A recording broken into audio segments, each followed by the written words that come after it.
gem nga sewing machine. So, kani siya kay Japan made. Heavy duty na siya. So, dali na kayo siya gamiton. So, kani karon kay paspas ng speed. So, pislit lang ka. Gagan siya.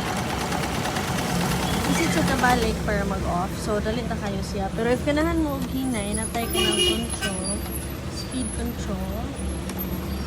Press ka. Mara na iyahang speed. Kalma ka adjust siya. O, diba? So, nasa tayo reverse.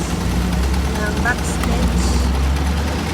Mag-off na ka. So, dali na yun kayo gamit na itong makina. Pananglitan mga mamog sa ganahan mo o zigzagger ka. Ang zigzagger, daghan man daw gamit. Kaman na bahala kung sa'yo gamit sa zigzagger sa inyo ha.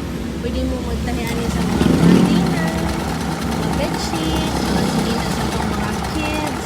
So, dali rin kayo siya gamiton.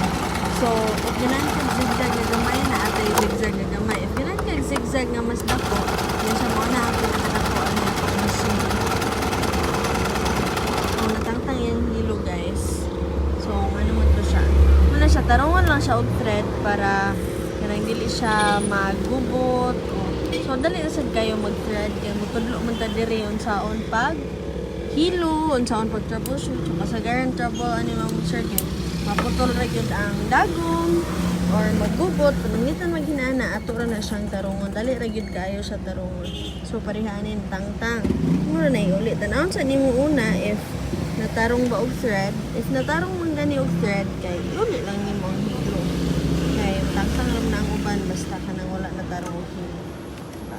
So, ano siya ito? Solution. So pretty.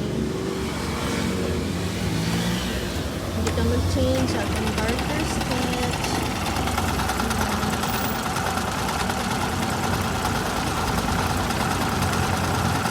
So, ano siya ka na natin stitches sa Janome Gem Compact Series.